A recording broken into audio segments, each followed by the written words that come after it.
Son ineptos para gobernar, pero buenos para insultar. Y encima, un impostor. Hay que votarlo del país. Yo le estoy preguntando, presidente, por lo que usted estableció su...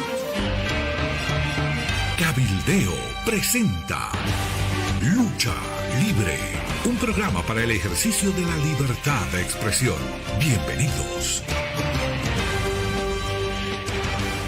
Muchas gracias, Roxana. Un gusto una vez más. Estamos acá en Lucha Libre. Nunca me quedó claro quién es la máscara, quién es la cabellera, pero bueno, los dos están... Bueno, tú tienes más cabellera, no sé de cómo. Pero bueno, un placer acá con Juan Carlos Núñez, gran amigo de años, director de Jubileo, con quien vamos a hablar, y quiero aprovechar justamente esta cualidad que tiene Juan Carlos, que ha hecho grandes estudios desde la Fundación Jubileo, especialmente en el tema económico nacional. Y yo quisiera empezar este diálogo, esta lucha libre, precisamente hablando de algunos indicadores que se han hecho públicos esta última semana especialmente. Una, a partir de Fundación Milenio, que publicó un informe nacional sobre la economía del país. Y ahí, Juan Carlos, me llamaron mucho la atención dos indicadores que muestran esta realidad de la economía boliviana. La primera, el sobreendeudamiento externo, que para mi juicio eso es lo que está sucediendo. El dato que nos da Fundación Milenio a este año 2018 es que tenemos un servicio de deuda externa por encima de 10.000 millones de dólares, que significan ya un cuarto de nuestro Producto Interno Bruto. Pero a eso se suma un dato adicional que es la deuda interna, lo que nos da una deuda pública total de algo más de 22.800 millones de dólares, tanto en deuda externa como deuda interna, lo que ha superado, según estos datos, el 57% del Producto Interno Bruto del país. Eso ya nos debe preocupar. Si bien la deuda externa todavía hay un margen de un PIB que obviamente no es el más realista de todos, estos datos nos podrían dar cuenta de una situación muy delicada. Es decir, vamos a heredar, después de 12 años de boom económico, vamos a heredar temas macroeconómicos muy complicados y que se suman a esta pérdida permanente. Cada año estamos perdiendo las reservas internacionales. Recordemos el auge a 15.000 millones de dólares. Hoy hemos bajado a 9.400 y la proyección hacia el 2020 es hasta estar en 7.000 millones de dólares en reservas internacionales. Cada año se está disminuyendo. Estos tres indicadores creo que marcan el impacto que puede tener macroeconómico de lo que ha sucedido estos 12 años de bonanza económica, pero que definitivamente estamos heredando un peso muy grande todos los bolivianos en términos de el manejo de la economía, por lo menos de los indicadores macroeconómicos, que si bien hay estabilidad, pero esto nos debe preocupar lo que vamos a heredar los próximos años si seguimos en esta ruta de sobreendeudamiento, de pérdida de reservas internacionales y, por supuesto, un manejo económico que puede empezar a ser absolutamente irresponsable hacia adelante. Fabián, muchas gracias. Un gusto estar acá con Fabián Yazic, también un experto en todos los temas de descentralización, y creo que eso ayuda mucho para este diálogo que vamos a tener, Fabián, porque claro que sí. La lucha libre creo que está ahí, en el tema de ver qué hacemos con este endeudamiento, qué hacemos con esta insostenibilidad de esta economía. Y para ello yo quisiera previamente hacer una pequeña explicación de cómo camina esto que le han llamado modelo económico, que parece que lo encontraron por casualidad en el proceso, pero es el tema de la demanda interna como un factor fundamental, y eso tiene que ver con la inversión privada. Cuanto más inversión privada exista, mayor movimiento económico hay en el país. Y la fuente de donde viene la inversión privada es la explotación de nuestros recursos naturales. Y como esto está a la baja, y tú sabes bien que a nivel municipal, a nivel de gobernaciones, el impacto es brutal, ya es más del 50% de los recursos que no les llega. Entonces empiezan a recurrir a otros mecanismos, como es el tema del endeudamiento externo en el país. Y bueno, para empezar por este lado, el tema de la deuda externa es un tema de honda preocupación.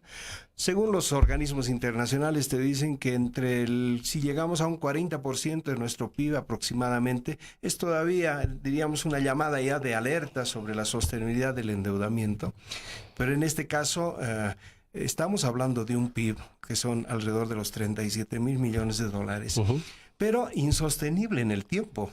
Porque ese PIB es algo como un globo que se infla y se puede reducir también de manera inmediata si los precios internacionales de nuestros recursos naturales pues están en la baja.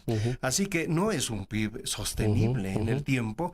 Y lógicamente si hacemos el cálculo sobre los 37,000 millones hoy día, como dice el gobierno, creo que estamos bordeando los del 27% aproximadamente la deuda externa. Pero no es sostenible en el tiempo porque ese PIB, vuelvo a repetir, es pues inflado con los precios de los recursos naturales. Entonces, esto es una honda preocupación, porque cuidado que en algún momento envolvemos a la economía real y volvamos a encontrarnos con que nuestra deuda va a ir creciendo y creciendo de manera peligrosa, porque de esos 9,000 millones, Fabián, que citabas, de deuda externa, 3,000 millones de dólares son bonos soberanos de deuda. Esto quiere decir que ni siquiera conocemos a quién le debemos. Está metido en la bolsa con unas propuestas interesantes de un interés del 4,5, 4,6%. Y a 15 años de plazo para poder devolver ese préstamo.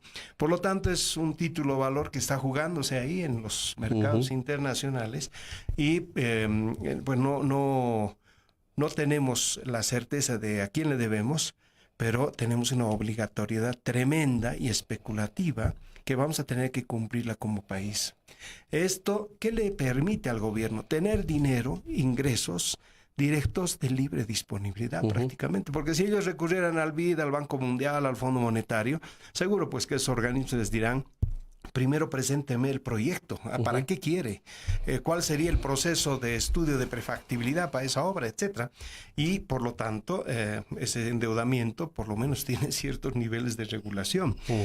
Y la gran pregunta es, ¿y qué hace la Asamblea Plurinacional frente a este fenómeno cuando los asambleístas son los principales responsables de aprobar este tema de endeudamiento y de tener los estudios de sostenibilidad? Porque cada propuesta de endeudamiento debería ir con su estudio de sostenibilidad. Para los oyentes, más claro, ¿cómo vamos a devolver esa plata? Eso ya tiene que estar planificado y previsto. Mira, lo que ha estado sucediendo hasta donde tengo conocimiento, cuando tuve la experiencia de ser parlamentario, el gobierno se acostumbró a esos 2/3.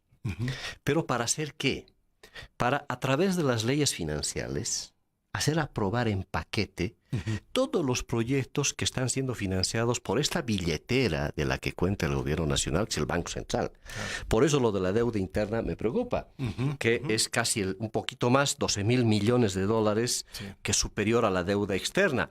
Pero ¿qué es esa deuda interna? Yo creo que ese también es un elemento, porque de pronto se ha convertido en ese colchón financiero y esa billetera casi de libre disponibilidad, porque lo único que hace la Asamblea, y ahí el Ministerio de Economía y Finanzas lo que hace es regularizar estos créditos que se le va sacando al Banco Central sin ningún tipo de garantía, nada. El gobierno nacional instruye al Banco Central y se acabó. Usted tiene que prestar a YPFB, a ENDE, a las empresas estratégicas. Y claro, todo ese paquete lo meten en la ley financiera, lo hacen aprobar como ley financiera, y ahí obviamente no hay ningún estudio, ningún informe a los diputados, senadores, de cuál es la consistencia, la sostenibilidad que van a tener esos proyectos que están siendo financiados por el Banco Central. Y claro, habrá que ver ahora esa deuda interna que tiene el Banco Central con todas estas empresas estratégicas públicas, que puede ser obviamente otro elemento de desestabilización interna de nuestra economía, porque no están sostenidas en estudios, Claro. ni de preinversión, ni de inversión. Es nada más montos tan grandes, además, que se ha ido transfiriendo a las empresas públicas, que yo no sé en qué están varios de estos créditos. De los 12.000 millones, me imagino que por lo menos el 40-50% provienen de estos acuerdos entre el Banco Central, decisiones del Gobierno Nacional, para sostener proyectos que no tienen en unos casos el sustento suficiente para ser aprobados. Sí, verdad. Y en cuanto a eso, Fabián, el tema del Banco Central, el tema de YPFB, de Comibol, de todas las empresas estratégicas del país y fundamentales, con este proceso de desinstitucionalización, porque no hay otro término, que hemos vivido en estos últimos años, pues tenemos ahí los efectos perversos que esto tiene, ¿no? El presidente del Banco Central, que lo nombran de manera interina, el presidente de YPFB, que lo nombran de manera interina, han sido 12 años prácticamente de nombramientos, donde la impunidad y sobrepasarse más allá de las leyes y las normas ha sido como una característica. Y bueno, pues ahí están los efectos que después vamos a tener que empezar a enfrentarlos ante el tema del grave crecimiento de la deuda, tanto interna como externa, porque hablabas tú de un dato que creo que es al 2020, si no me equivoco, que llegaría nuestra deuda pública total casi bordeando, según la Fundación Milenio, de 29 mil millones de dólares. Así es. Este es un tema... En 2 años más. Claro. Entonces, ¿qué está haciendo el gobierno? Está buscando recursos de donde sea para inyectarle a la economía y que siga este movimiento económico y que sigamos viviendo algo que la pasamos muy bien día a día, pero sin medir el efecto perverso que esto tiene a mediano plazo. Y esto no solamente pasa con el tema de los recursos, del tema financiero, sino pasa también con el tema de la productividad. Mira el tema del control de la inflación sobre los alimentos en el país. Hoy por hoy prácticamente no han subido, pero si tú vas al mercado y ves, tienes ahí papa chilena, peruana, de todo tipo, menos la producción boliviana, porque ya el productor ya no le conviene entrar al mercado, porque prácticamente sus precios son absolutamente fuera del precio, no son competitivos, y entonces tenemos un mercado de importación y de contrabando que nos está regulando la situación hoy día, que no la sentimos en el bolsillo todavía, ¿no? Pero que a mediano plazo nos vamos a quedar sin capacidad productiva. Estos son los fenómenos. Y cuidado, Venezuela es eso. Venezuela llegó un momento en su crisis que no tenían divisas para comprar nada y se dieron cuenta que no producían nada prácticamente en el país. Esta lógica que se llama enfermedad holandesa es la que tal vez se pueda venir a replicar en el país, sería muy preocupante. Entonces, todavía hay un colchoncito con las RIN, con las reservas internacionales. Pero estas reservas internacionales también están siendo, el dato que tenemos, alrededor de $200 millones mensuales se va inyectando en la economía para que esto siga caminando como lo están viendo. No sé si hasta las elecciones del 19 vamos a llegar con este gobierno como que a braceadas de ahogado, ¿no? Para poder cumplir con una situación que no se le ponga tensa ni conflictiva al gobierno actual. Pero siempre desde Jubileo hemos dicho, primero está la responsabilidad con el país, y para ello hay que demandarle al gobierno que haya una especie de sinceramiento sobre la economía en el país. Porque en función a lo que está pasando, ojalá pues tengamos la posibilidad de apertura de diálogo y poder sentarnos a proponer, no solo plantear las preocupaciones, sino también hay instituciones, el mundo académico, etcétera, los propios partidos, que creo que tienen propuestas que podríamos llevar a encaminar la economía, pero no en esta mirada tan perversa y tan extractivista que nos está dejando daños a todo nivel. Ahora, si a esto, Juan Carlos, le añadimos un otro informe que hemos conocido esta semana, que un poco reitera la preocupación que hemos notado estos últimos 10 años, al menos, o 12 años, en el sentido de en qué se usan estos recursos públicos, que además con deuda, con el tamaño de la deuda, porque obviamente si algo ha crecido desde el 2005 a la fecha, se ha quintuplicado nuestra deuda externa en el país. Pero si a eso le sumamos el destino de estos recursos públicos, ahí la cosa se empieza a complicar mucho más. El Banco Interamericano de Desarrollo, en un informe que ha hecho conocer, entendemos, esta semana también pasada, habla de varios conceptos: derroche, despilfarro, peor manejo de los fondos, se han hecho estudios en diferentes países, compras públicas, corrupción, subsidios que no son compensatorios, porque hay subsidios que definitivamente son absolutamente discrecionales y no están cumpliendo ese rol de beneficiar a los menos o a los que tienen menos posibilidades de recursos. Ahí hablamos del subsidio de la gasolina, es uno de los más perversos, por supuesto, porque obviamente el que tiene mucha plata, el que tiene un Rolls Royce, por poner un ejemplo, se beneficia exactamente el que tiene una petita o el transporte público. Pero bueno, ¿qué dicen estos datos del BID, Juan Carlos, que me llamó la atención? De todos los países que se analizan en América Latina, Bolivia está en el tercer país que utiliza de la peor manera los recursos públicos.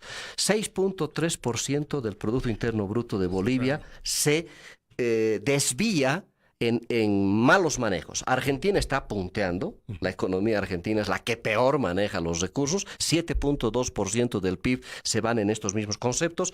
El Salvador, 6.5%, y nosotros venimos después. Es decir, el tercer país que peor maneja su economía. Sí. ¿Qué significa esto para nuestros escuchas? 2.400 millones de dólares año. Exacto.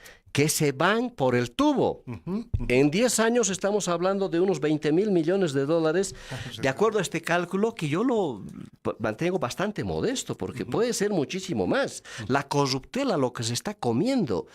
Nada más pensar en lo que ha pasado con el Fondo Indígena. Hablamos de millones de dólares que se están pasando por el tubo y que se están perdiendo. Recursos públicos mal orientados, mal encaminados, despilfarrados. Por tanto, tenemos deuda, tenemos despilfarro, tenemos corrupción, ya pues eso algún momento tiene que estallar y claro, estamos en puertas de una economía que está sostenida por estos elementos que le están inyectando recursos, pero que definitivamente no tienen ninguna sostenibilidad. Si estamos pensando que 20.000 millones se han rifado en este último tiempo, definitivamente es algo que tendrá que esclarecerse en algún momento del mal manejo de los recursos públicos que lamentablemente ha caído el gobierno del presidente Evo Morales.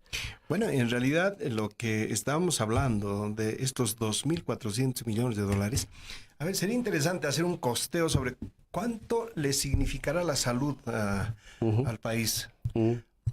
Y qué ironía que veamos a los pobres enfermos de cáncer haciendo bloqueos, protestas para que mínimamente puedan conseguir los recursos.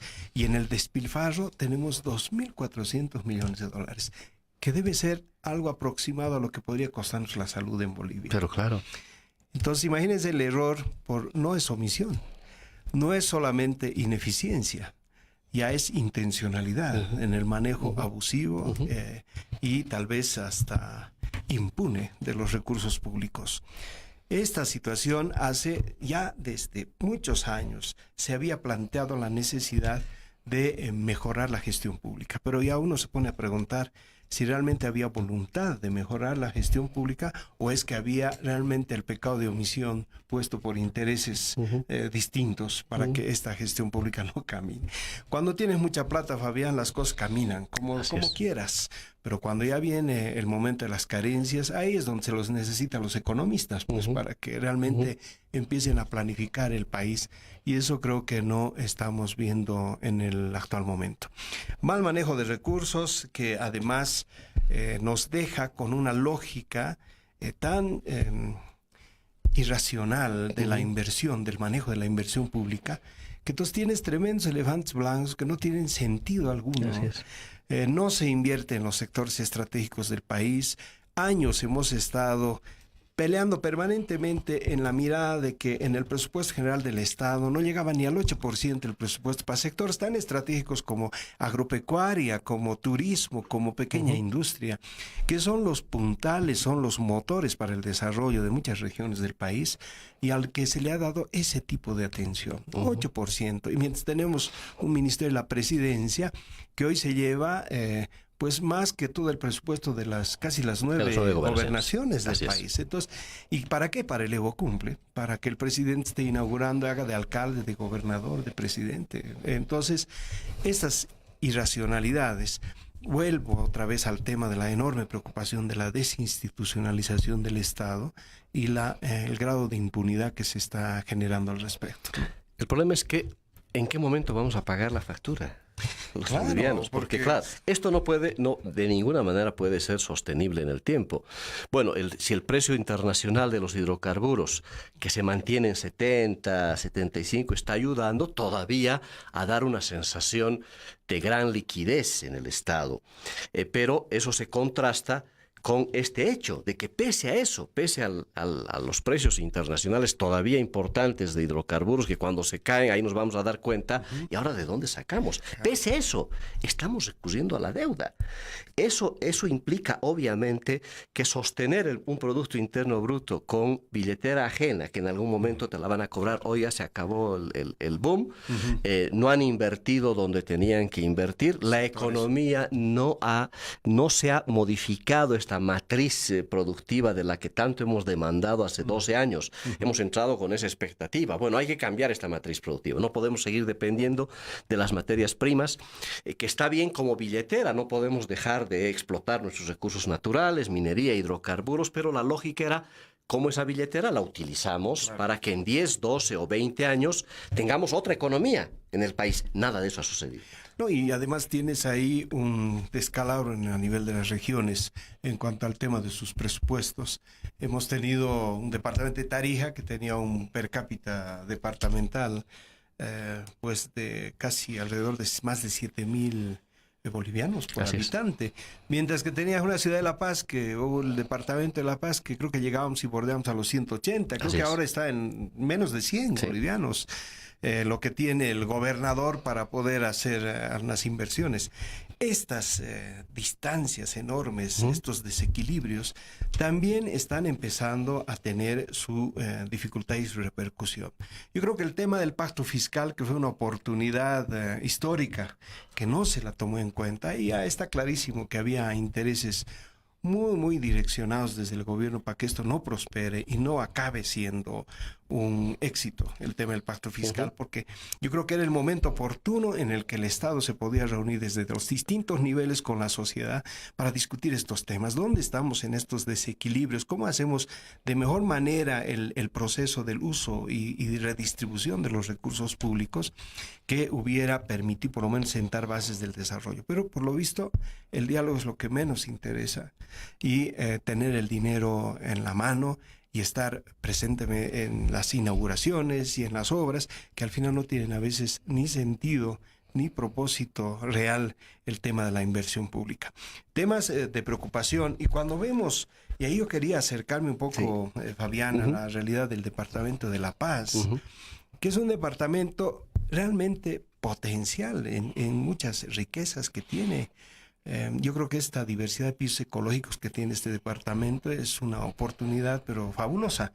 Pero nos hemos quedado con la mirada de Yiquimuni, ¿no? La gran fantasía que el gobierno nos ha planteado. Hasta el presidente Morales en algún momento creo que estaba con su botellita. Con su mecherito. Sí, de decir, aquí hay petróleo. Y hemos estado años, se han invertido $150 millones para que nos digan que no hay nada. Y que este departamento ha estado llevando adelante todo este proceso de la nacionalización de los hidrocarburos, la ciudad del Alto, con todo lo que ha significado esa gesta heroica del año 2003, y que hoy día no recibamos ningún beneficio del tema de hidrocarburos. Al final estamos catalogados como departamento no productor de hidrocarburos. ¿Y por qué no deberíamos recibir nosotros una compensación, así como lo hace Beni y Pando en este momento con el 1% que reciben de las regalías? Pero este departamento de La Paz se quedó con todo el peso político, el conflicto, los muertos, los heridos, y al final es el menos beneficiado con el tema de hidrocarburos, y que yo creo que este tema debería llamarnos la atención. O el otro sector para La Paz, que es tan importante como es el tema aurífero. El tema aurífero es otro tema, yo creo que debería merecer una profunda revisión sobre el tema del aporte de las regalías, el tema tributario. Estamos hablando de gente multimillonaria en los sectores de la cooperativa aurífera, que hoy día yo creo que es parte del sostén del actual gobierno, porque no es casual esa división entre los cooperativistas tradicionales y los auríferos. Y eso trae pues intereses muy directos y complejos. En el último dato que nosotros sacamos de nuestro balance sobre el reporte de industrias extractivas en el país, estamos hablando de que superan más allá de los 1.500 millones de dólares que está en bolsillos de cooperativistas mineros auríferos. Y solamente ha percibido el Estado no más de 36 millones de dólares. ¿Dónde está? ¿Quién regula esto? Y sabemos que el gobierno central es el que establece el acuerdo para el tema tributario y de las regalías, y quien recibe los efectos de que nos dejen con mercurio la selva, los ríos y todo lo que es el norte paceño, donde está más del 90% de las cooperativas auríferas que explotan oro justamente en este departamento, nos están dejando con el problema. Pero el beneficio está en unos cuantos y eso no puede ser. Debería regularse el tema de las regalías, debería haber un mayor control. Lógicamente que en el sector minero creo que hay mucho que debatir. Hay 200.000 familias que viven alrededor de las cooperativas mineras, no solo auríferas, sino las tradicionales. Eso es 1 millón de personas aproximadamente que viven de este sector, pero de manera informal, hasta a veces en una situación de explotación entre ellos mismos, porque hay una distorsión total del cooperativismo. Estos temas, además, con el impacto medioambiental y social que tiene, vamos a tener un horizonte hacia adelante complejo.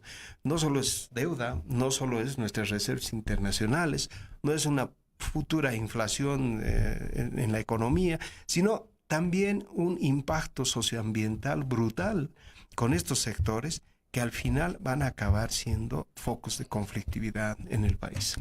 2 años, Juan Carlos, tú sabes muy bien que nos ha tomado el diálogo del pacto fiscal, un diálogo de sordos, y esa es una muy mala noticia para la paz, sin duda.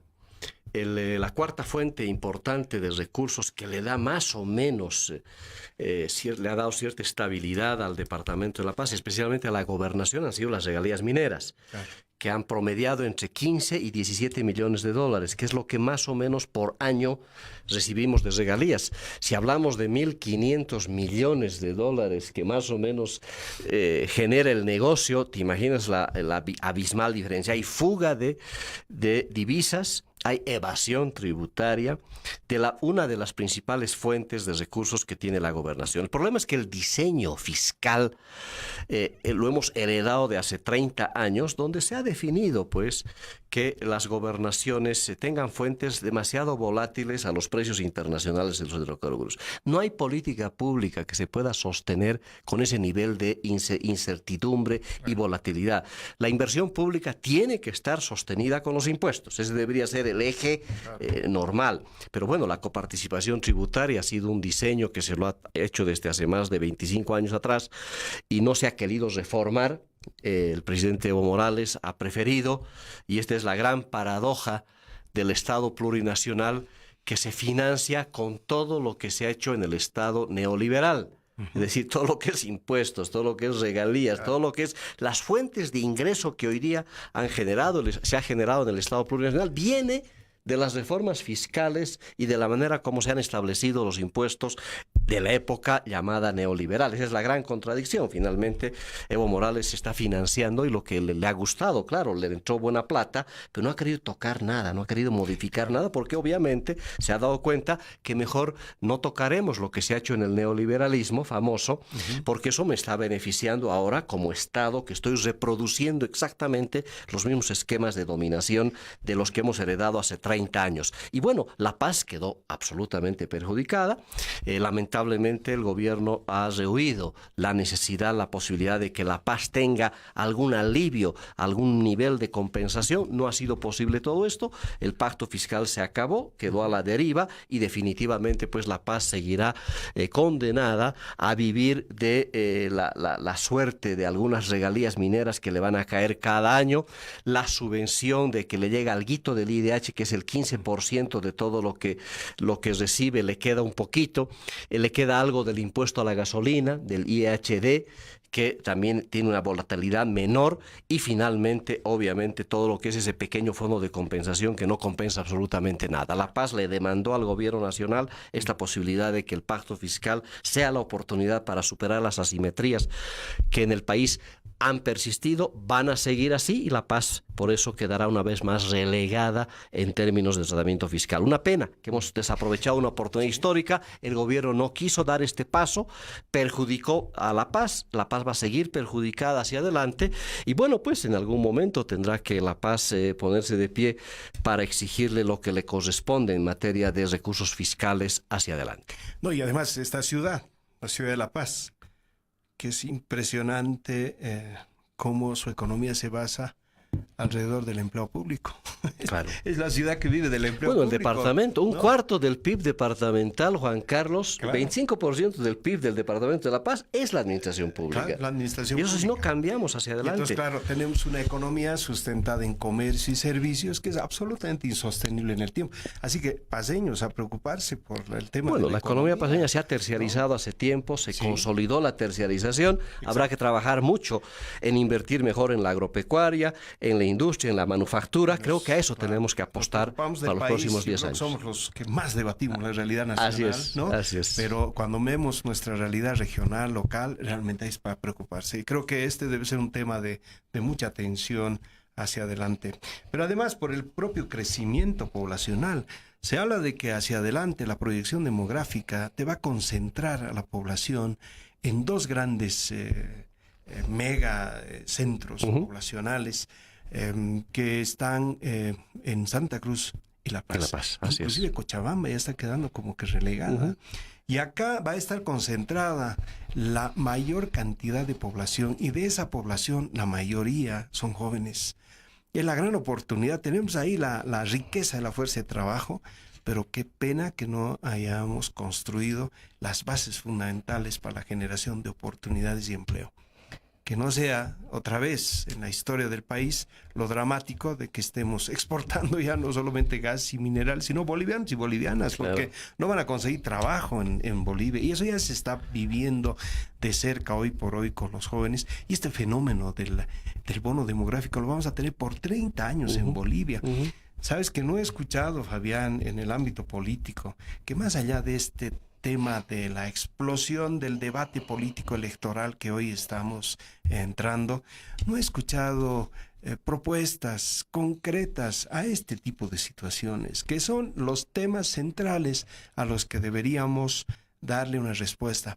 Esto del sistema presidencialista nos complica la vida. Así porque todos empezamos a pensar en quién va a ser el candidato y nunca en qué programa está proponiendo, ¿no? ¿Qué es lo que va a proponer? Para que después, al final, sea la discusión de a quién se va a elegir. Y ese debate, lastimosamente, no está presente en el país. Bueno, hace más de 12 años, por el esquema gubernamental, no hay debate. El presidente Evo Morales jamás debatió sus políticas públicas, jamás debatió la oferta electoral, y por supuesto hoy día todavía no hay ninguna propuesta ni alternativa, y la del gobierno se agotó. Si tenemos un gobierno agotadísimo en términos de propuestas, nos plantean más de lo mismo, es decir, más deuda, más obras, porque en realidad todo esto en 12 años nos han acostumbrado a puras obras. No hay políticas públicas, hay obrismo. Y eso no es desarrollo. No son los tinglados, no es una canchita acá, no es un estadio allá, o una planta nuclear o no sé qué. Todas son obras, pero totalmente desarticuladas, una ausencia de política pública. Este es el debate de fondo que no se ha dado, no sé si se dará, y la ciudadanía tendrá que empezar a orientar su orientación del voto precisamente a este tema, que es uno de los más críticos. Bueno, esto nos da pie, Juan Carlos, para entrar al tema político. Sí, efectivamente. Hemos vivido esta última semana también novedades importantes, por supuesto, una candidatura, por lo menos a las primarias, que ya está más o menos aparentemente definida, la de Carlos Mesa, se sumó Luis Revilla a este posible binomio. No sabemos si el 28 será el binomio Carlos Mesa y alguien más. Habrá que ver cuánto le incrementó Revilla o le decrementó, o Mesa pesa más que Revilla, o Revilla por ahí va también a probar si ha contribuido enormemente a una alianza un poquito prematura, porque se apuró un poquito Revilla, Mesa también, bueno, cerraron eso. Sigue Jaime Paz Zamora medio sueltito ahí, lanzando bombitas desde Tarija. Tiene ahora una rival. Yo creo que en las elecciones primarias, es que estas elecciones primarias que nadie las entiende, primero que han sido impuestas, que no son primarias en el fondo, es una ratificación de la candidatura de cada partido y nos vamos a gastar esa cantidad de dinero. Y la única elección primaria, si se consolidaría, extrañamente va a ser la del Partido Demócrata Cristiano, sigla resucitada también, ¿no? Como muchas otras. Bueno, estas son las primarias de la resurrección de siglas. Mesa también ha tenido que recurrir nomás a una sigla que estaba dormida. ¿Alguien se acordará del FRI? Bueno, ahora ocurre que el FRI está encabezando las encuestas, ¿no? Una sigla que se quiere volver un instrumento político para viabilizar la candidatura de Mesa. Pero lo que me llamó la atención, Juan Carlos, en esta semana, han sido las reacciones a esta candidatura de Mesa, que han sido de los más variopintas. Desde aquella, todas han venido de Unidad Nacional. Porque claro, lo que va a parecer es que quienes se van a chicharrar son todas las corrientes de la oposición, porque el MAS va a mirar de palco a ver qué les pasa a estos caballeros, ¿no? Y va a decir, Unidad Nacional le ha dado duro, más duro que el movimiento al socialismo. Empiezo con el diputado Rafael Quispe, que habló de una alianza de caras, ¿no?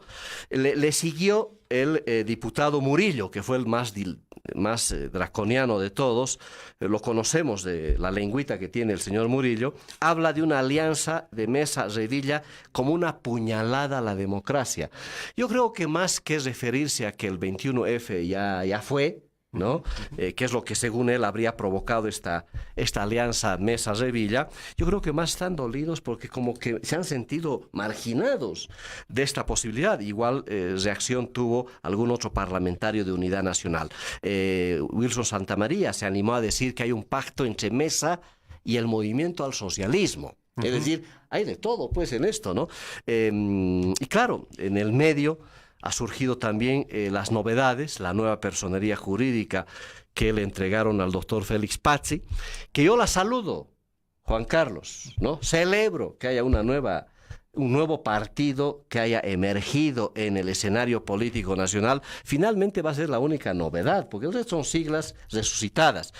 ¿Cuál la perspectiva de Félix Pazzi como candidato, ¿no? Si es que se consolida su candidatura, si se consolidaría la candidatura de don Félix Pazzi, como están las encuestas hoy día no pasa nada, pues no llega al 1% según las encuestas, pero de consolidarse esa candidatura, sería el único candidato que tendría posibilidades de desportillar el voto del MAS.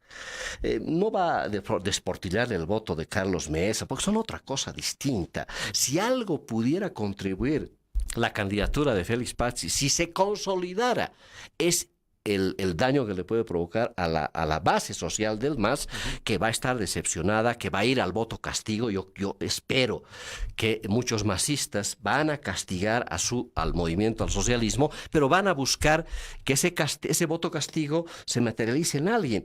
Y Félix Pazzi sí se consolidara, que tiene obviamente difícil el camino de la consolidación, pero si fuera eso, a quien le va a desportillar en términos electorales podría ser al movimiento. Esa es la mirada que yo tengo de esa futura posprobable que nadie sabe si al final se va a inscribir o no y va a poder inscribir o no su binomio partidario. Pero es bueno para la salud del sistema de partidos que haya pues novedades también, que haya nuevos partidos que estén lidiando en democracia. A ver, para mí la lectura va también por otro lado, Fabián.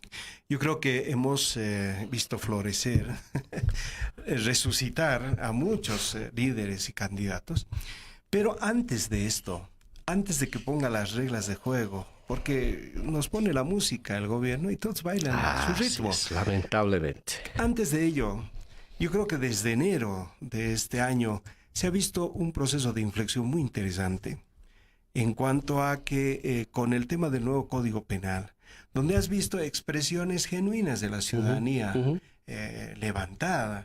En muchos casos nos hemos encontrado con un debate sectorial de gente que decía, pero sí hemos incorporado nuestros temas y son temas muy importantes y muy progresistas en el marco de la ley penal y lo han desbaratado.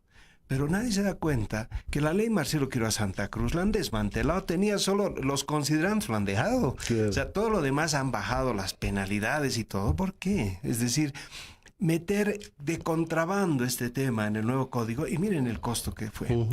Se tuvo que llevar a las movilizaciones a la sociedad, pero era la sociedad en su conjunto, desde los distintos sectores, y también agrupaciones ciudadanas llamadas plataformas, que detrás de ellos están los partidos, para nadie es esto raro ni extraño, pero ese ambiente que se creó con una fuerza importante en el país, y lo digo desde la lectura del CONADE, pues con el tema de la ley que sacaron para las primarias, empezaron a desbaratar algo de esto. Fue como abrir la puerta, la caja de Pandora, y salieron ahí un sinfín de candidaturas, y ahora todo el debate es político. Así es. Esto muestra la preocupación de la poca mirada del sistema político frente a la situación que estamos viviendo en el país. Yo creo que el debate se está quedando en nimiedades, perdón el concepto, pero de cuotitas de poder y de ver cómo van a llevar y encarar los temas, mientras que los grandes propósitos, como es el tema del cumplimiento de la Constitución política, el tema de lo que significó el referéndum del 21 de febrero de 2016, como que están quedando parte hacia la historia. Pero por otro lado, Fabián, también más allá de este debate político, que yo creo que tenemos todavía un año hacia adelante en el debate, y yo no sé cómo se irán acomodando los candidatos en cuanto a la situación política, pero sí el impacto brutal que va a haber frente a esta situación económica, política y crisis institucional con las organizaciones sociales. Ahí también es otro tema que creo que debería ser digno de estudio. ¿Qué está pasando con una CSUTCB, con la Central Obrera Boliviana, cuando hoy día están los dirigentes debatiendo sus cuotas de poder, a ver qué pedazo de la torta le va a tocar en el nuevo momento del movimiento al socialismo, y no pensando el grave daño que estamos dejando a las organizaciones? Por favor, vayamos a leer lo que es Brasil hoy día.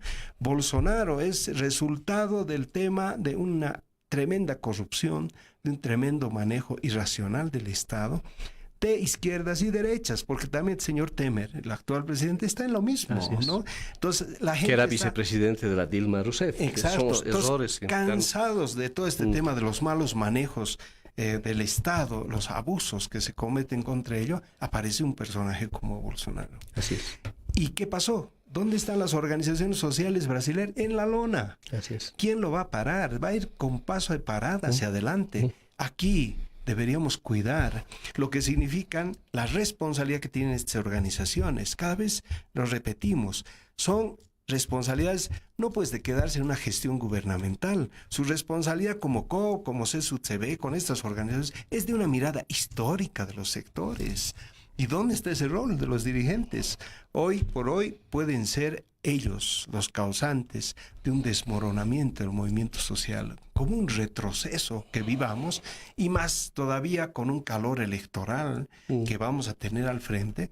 Cuidado que estemos retrocediendo décadas con el crecimiento de las organizaciones sociales que siempre se han caracterizado en Bolivia por tener esta capacidad corporativa y propositiva, pero hoy día parece ser que están realmente flanqueadas y por niveles de corrupción. Veíamos cuántos dirigentes de hoy formados en ONGs, en instituciones, en la propia Iglesia Católica, hoy envueltos en actos de corrupción, en malos manejos. ¿Qué va a quedar de todo esto, de esta batalla, después de los muertos y heridos? Vas a tener dirigentes absolutamente improvisados, organizaciones totalmente debilitadas, y que al final esto no va a permitir hacer una atención real a lo que significan las demandas históricas del pueblo boliviano. Este es otro tema de preocupación que parece que hay que ponerlo en el balance. Y este problema, el tema político electoral, creo que hay que llamar a una enorme responsabilidad a los candidatos. Ya están en la champa guerra. Creo que hay que darles y pedirles responsabilidad con elementos fundamentales. El 21 de febrero está ahí, al frente. El referéndum, el respeto a la constitución política del Estado. Ahí deberíamos tener una unidad absolutamente férrea entre todos y no los cálculos políticos que hoy empezamos a ver en uno u otro candidato. Creo que eso está fuera. Me da la sensación de que el sistema político está detrás del pueblo boliviano. Así es. El pueblo está adelante. Si tú has hablado del Código Penal. Se ha logrado frenar el Código Penal. Es la primera derrota legislativa que ha sufrido el gobierno, que tuvo que retroceder. Bueno, retrocedió con el gasolinazo. Claro. Es otro elemento que, bueno, lo han visto, se han dado cuenta que podía llegarles el incendio. ¿Y por qué no podemos defender el 21F? Claro. ¿Por qué no hacemos retroceder también a una decisión que pudiera tomar el Tribunal Supremo Electoral? Este es el desafío del 8 de diciembre. ¿Ah? No dejar que el Tribunal Supremo Electoral se haga de la vista gorda de hacer cumplir el resultado vinculante del 21 de febrero. Yo creo que ahí empieza un punto de inflexión en las luchas sociales, las nuevas luchas sociales que tenemos que introducirlas y que tiene que estar bien claro en términos de movilización, en términos de interpelación a todos los actores políticos que se han anotado ahora, han tenido que hacerlo porque el MAS les dijo, bueno, si no se anotan, muchachos, el 28 de noviembre no entran a la fiesta, y si no entran a la fiesta, se jorobaron. Y bueno, todos han entrado, agrupaciones ciudadanas que han entrado igualito, nomás han corrido detrás de algún candidato, ¿no? Es obvio que toda la emergencia del 21F, hay bastantes bolsonaritos chiquititos ahí en varias agrupaciones ciudadanas, te diré, eso es obvio, ¿no? Como hay otras que nos dan fe, nos dan confianza, como esta la que lideriza José Antonio Quiroga, y lo quiero mencionar públicamente, que a mí me da confianza. Pero está claro que detrás de esto hay también bolsonaros de todo tamaño, ¿no? Bueno, Carlos Mesa no es Bolsonaro, ¿no? Habrá que ver hacia adelante si se consolida o no esta candidatura, que es una de las más frágiles. Veremos qué pasa hacia adelante. Pero hay un tema pendiente, tú lo has dicho, es el 21 de febrero. Tenemos que generar mecanismos para que el Tribunal Supremo Electoral, que a estas alturas van a designar a dos que van a reemplazar, se van a asegurar de que sean dos que resistan cualquier movilización, que no estén tentados a darnos una sorpresa, porque está claro que la decisión del Tribunal Supremo Electoral podría evitarle muchos males, peor en democracia, si toma la decisión de inhabilitar como correspondería a un candidato como Evo Morales y Álvaro García Linera, que son candidatos inconstitucionales. Pero bueno, si eso sucediera, vamos a tener una ruta democrática para resolver. Si no sucede eso, si el Tribunal Supremo Electoral impone definitivamente el capricho gubernamental de seguir con esa candidatura, se van a abrir serios nubarrones en materia política. Está en riesgo, sin duda, el ejercicio democrático, porque eso significa que vamos a tener un candidato ilegal. Claro, ya claro. En el partido que vamos a jugar para las próximas elecciones generales, vamos a tener a un jugador que debería haber estado inhabilitado por varias razones. La más importante, el voto del soberano. Si eso no se respetó, hacia adelante se va a abrir una caja de Pandora muy peligrosa para la democracia. Ojalá Evo Morales y Álvaro García Linera reflexión, lo dudo, porque están embaladísimos a permanecer en el poder, y este es el gran daño que le está haciendo este proceso a la propia democracia. Pero bueno, el 8 de diciembre lo mínimo que tenemos que hacer es dar las señales claras de que aquí está emergiendo un nuevo movimiento popular. No hay que dejar. Y aquí, Juan Carlos, desde mi óptica, no podemos echar de que esto se aprovechen estas expresiones conservadoras, ¿no?, de derecha, que se han camuflado en las agrupaciones. Tiene que surgir un nuevo movimiento popular. Claro. El 8 de diciembre, quienes esperemos contribuir a esto, va a haber una nueva historia en los movimientos sociales, y definitivamente tenemos que ser capaces de acabar con estas cúpulas corruptas que el MAS las aglutina aglutinó y que se han hecho de la COF, de la CESUD-CB, de todos los sindicatos. Esas cúpulas van a tener que rendir cuentas a este nuevo movimiento popular que va a salir en defensa de la democracia, cuidándonos siempre de saber diferenciar y evitar que se muenten en esta ola de reivindicación legítima democrática grupos conservadores. Yo creo que este es el punto de inflexión, que en algún momento vamos a tener que poner en su lugar a las cúpulas de la COF, de la CESUD-CB, de estas organizaciones que el MAS las captó, las corrompió, porque eso es lo que ha sucedido. Muchos de estos todavía hay más de $100 millones que tienen que rendirle cuentas al país. Varios de estos dirigentes sociales que van a tener que entrar también a rendirle cuentas en algún momento a ese nuevo movimiento popular que puede emerger del 8 de diciembre, cuando salgamos a defender lo que más nos interesa, la institucionalidad democrática. Y después ya, pues, si definitivamente se nos derrota, va a ser una derrota, pero con victoria popular, con victoria ciudadana. Finalmente, la partidocracia masista se va a imponer, van a tener que entrar nomás los candidatos luego a hacer el segundo round, y ahí queremos verlos a los candidatos que realmente a partir de esa emergencia popular hagamos un esfuerzo por la segunda victoria que tendría que haber en las elecciones del 2019, si es que llegamos a esa elección. Pero primero, sin duda, es sentar las bases de, yo diría, refundar un movimiento popular que tiene que emerger de la disputa, de la pelea en las calles, en los estrados judiciales, en los organismos internacionales, en defensa, por supuesto, de la voluntad popular. Y eso está claro. Aunque se nos derrote popularmente, esto va a marcar la diferencia de lo que después puede suceder ya en las próximas elecciones generales. Sí, efectivamente, yo coincido plenamente contigo. Creo que ese es el camino a seguir, donde debería haber un gesto claro de unidad frente a estos principios. Como nunca en estos 36 años de vida democrática, Fabián, estamos en el momento más delicado de la vida democrática del país. Por lo tanto, creo que es unir fuerzas, establecer acciones conjuntas, porque ahora moros y cristianos, cuidando esas tendencias conservadoras que decías, pero todos deberíamos estar unidos en la defensa de la democracia. Creo que este es un tema fundamental. Todo lo demás después va a ser ilegal, Fabián.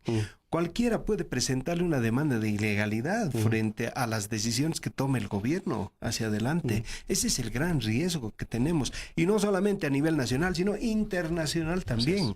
Veremos cuántos países lo reconocerán al presidente si tiene un marco de ilegalidad en su elección. Es decir, son varias situaciones que pueden darse hacia futuro muy complejas para el país. Ya nomás ahora estamos prácticamente apartados de todos los convenios comerciales, de relacionamiento y vinculación a nivel internacional.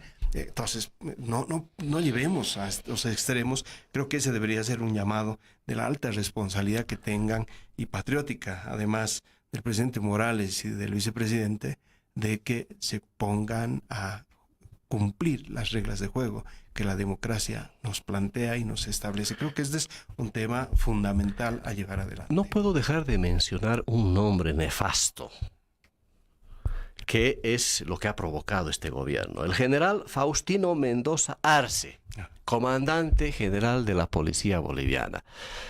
Este caballero, lo que ha hecho, no solamente que es una ilegalidad, una inconstitucionalidad, habló de un respaldo abierto al proceso de cambio y de 37.000 hombres policías que están a disposición del jefazo. Es decir, la peor de las subordinaciones de nuestra entidad policial en manos de su comandante. A este señor lo vamos a tener que procesar, ¿no? Y que me imagino que le queda pocas semanas ya en el cargo, pero el nivel de yunquerío y de pérdida de institucionalidad de la policía boliviana ya es el extremo al que se ha llegado. Me imagino que en las Fuerzas Armadas más o menos va por ahí. Esas cúpulas, las mismas cúpulas sindicales, las cúpulas policiales y militares que están comprometidas también con un gobierno que las está manteniendo, que las está sosteniendo y que les está dando prebendas también. Este es el otro grado de descomposición de la institucionalidad que nos tiene que preocupar también. Por eso lo del 8 de diciembre va a ser muy importante diferente y la manera como vamos a tener que encarar las próximas elecciones generales van a ser distintas, pues, porque vamos a tener jugadores viciados de nulidad, pero vamos a tener que buscar en otro tipo de campaña. Así que, dicho esto, Juan Carlos, se nos terminó el tiempo en esta lucha libre. Agradecido de compartir contigo estos micrófonos y será pues hasta otro momento cuando estemos también de manera virtual debatiendo libremente por este medio. Muchísimas gracias a todos. Muy buenas tardes, Juan Carlos. Gracias, Fabián. Muchísimas gracias. Creo que ha sido un momento de compartir varias preocupaciones que no solamente vienen por este gran desastre de la desestabilización institucional a todo nivel en el país y que nos toca pues a todos volver a recuperar la democracia en el país. Muchas gracias. Cabildeo presentó Lucha Libre, un programa de opinión que se transmite de lunes a viernes. Gracias por su sintonía.